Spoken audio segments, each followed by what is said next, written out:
گزارنی ہے، اپنی مرضی سے نہیں گزارنی، تیری مرضی سے گزارنی ہے۔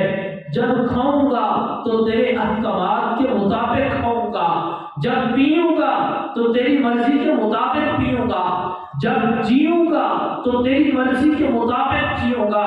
تو جب بندہ ایسی زندگی کے زندگی اللہ کی مرضی کے مطابق بسر کرتا ہے، پھر بندہ دنیا سے چلا بھی جاتا ہے، رب اس کے نام کو روشن فرما دیتا ہے۔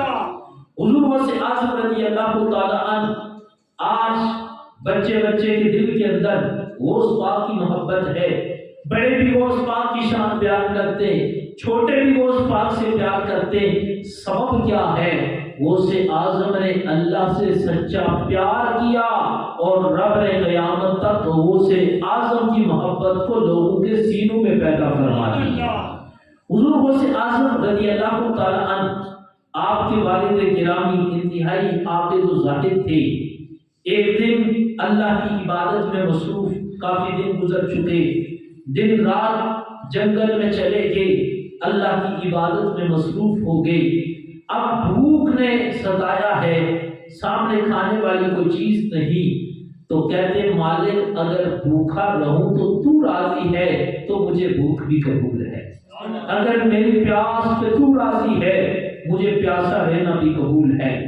آپ جنگل میں اللہ کی عبادت کر رہے، اچانک آپ کی نظر ایک سیب پر پڑی جو ایک دریا جا رہا ہے اور وہاں پر سیب تیر رہا ہے۔ آپ نے اس کو اٹھایا اور کھا لیا۔ کھانے کے بعد ذہن میں خیال پیدا ہوا کہ اللہ کے بندے، تو اللہ کی مخلوق ہے اور اللہ کے رزق کو تو نے کھایا ہے، جو سیب تو نے کھایا اور اپنی بھوک کو بجھایا، نہ جانے اس کا مالک تیرے ساتھ ناراض ہو اور تمہیں اس کا حساب دینا پڑے اور قیامت کے دن یہی سیب تمہیں جہنم میں لے جانے کا سبب نہ بن جائے۔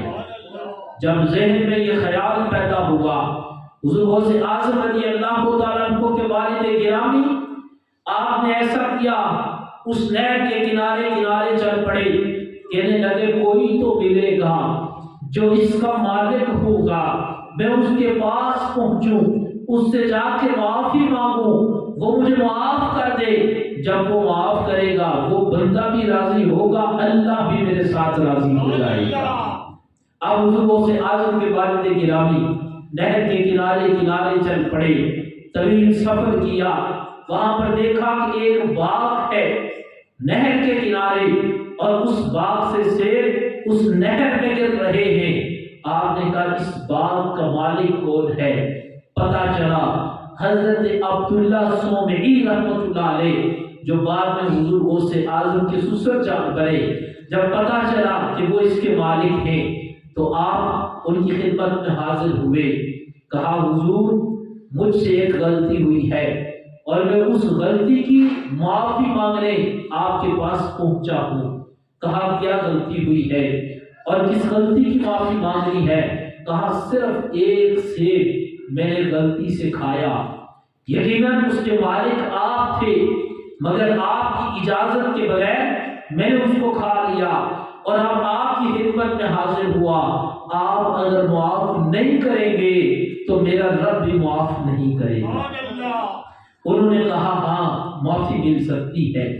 جب دیکھا کہ اتنا ولایت والا اور خوف خدا والا بندہ ہے، آپ نے کہا ہاں معافی مل سکتی ہے، پر شرط یہ ہے کہ 12 سال یہ جو باغ ہے تمہیں اس کی خدمت کرنی پڑے گی اور اس کے بعد میں تمہیں ایک سیب کی معافی دوں گا۔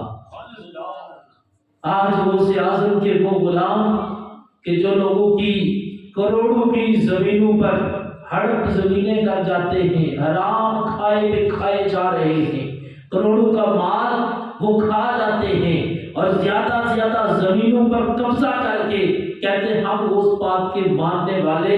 یاد رکھو غوث اعظم کے والد کی سیرت بتاتی ہے زیادہ زمینوں کی تو بات نہیں، ایک سیب کے لیے 12 سال نوکری کی۔ کہا اور بھی نوکر بناؤ، نوکری دوں گا لیکن مجھے ایک سیب کی معافی چاہیے۔ جب عرصہ مکمل ہوا حاضر ہوئے، کہا جناب والا عرصہ مکمل ہوا، اب معافی ملے گی؟ کہا نہیں، ابھی اور شرط ہے۔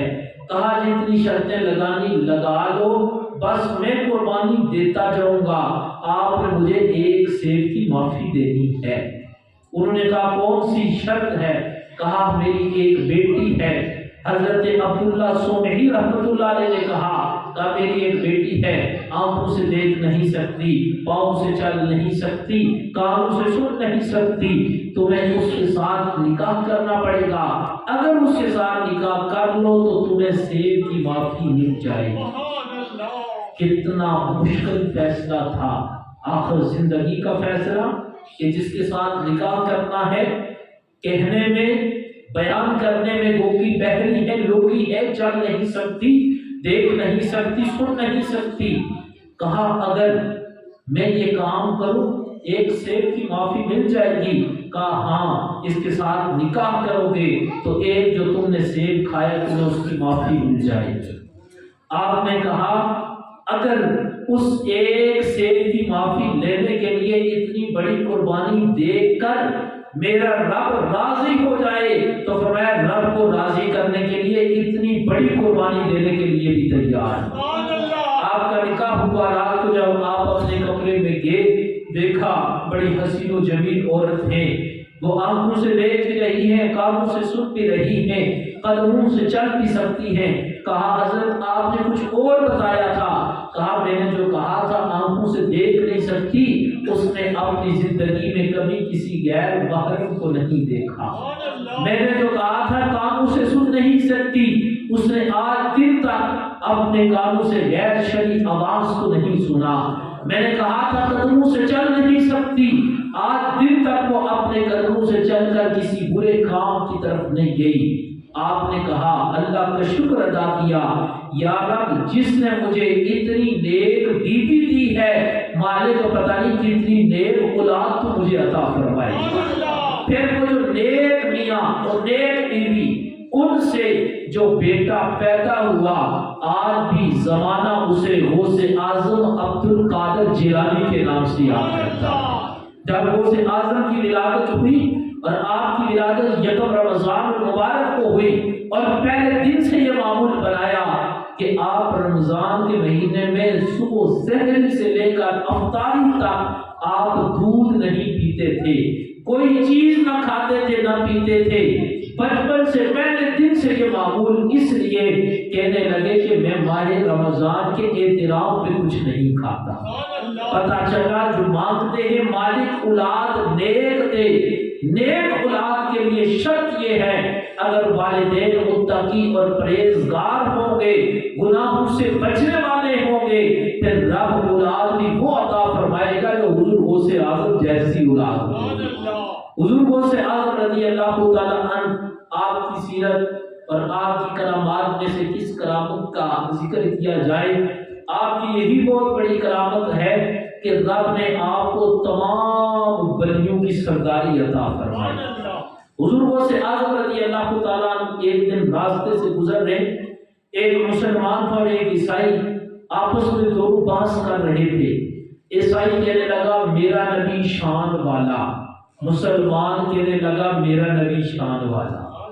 اب نبی تو دونوں شان والے، ہمارے نزدیک حضرت عیسیٰ بھی شان والے اور محمد رسول اللہ بھی شان والے، پر عیسائی کہنے لگا میرا نبی زیادہ شان والا ہے، مسلمان کہنے لگا میرا نبی زیادہ شان والا ہے۔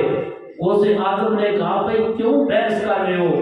عیسائی کہنے لگا اس لیے میں کہتا ہوں میرا نبی زیادہ شان والا، یہ کہتا ہے میرا نبی زیادہ شان والا۔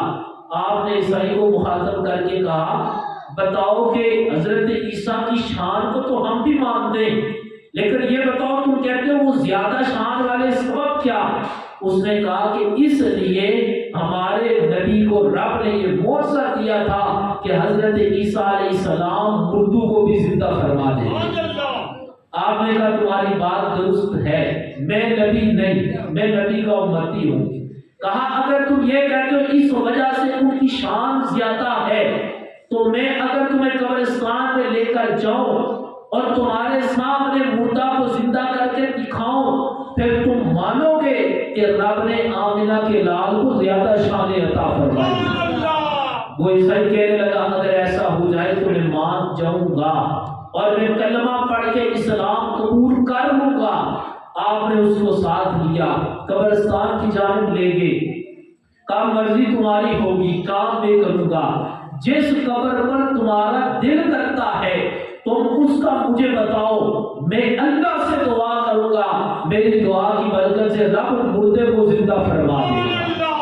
اب وہ عیسائی نے دیکھا سب سے پرانی جو قبر تھی، اس کی طرف کہا حضرت اگر یہ مردہ زندہ ہو جائے تو میں مان جاؤں گا۔ آپ نے اس قبر کے قریب گئے، آپ نے کہا قم بِإِذْنِ اللہ، اللہ کے حکم سے زندہ ہو جاؤ۔ ادھر غوث اعظم نے کہا ادھر قبر میں اللہ نے مردے کو بھی زندہ فرما دیا۔ اب وہ عیسائی کہنے لگا جس نبی کی عظمت کی آپ بات کرتے ہو مجھے بھی کلمہ پڑھا کر اس نبی کی غلامی میں شامل فرما دو۔ یعنی یہ شان رب ذوالجلال نے حضور غوث اعظم رضی اللہ تعالیٰ عنہ کو عطا فرمائی۔ آپ کے دیگر کمالات، دیگر آپ کی کرامات کے ساتھ ایک یہ بھی کرامت کہ حضور غوث اعظم مردوں کو بھی زندہ فرما دیتے۔ لیکن مردوں کو زندہ کرنا ایک ہے بندہ کی اپنی مرضی سے، اپنی استطاعت سے۔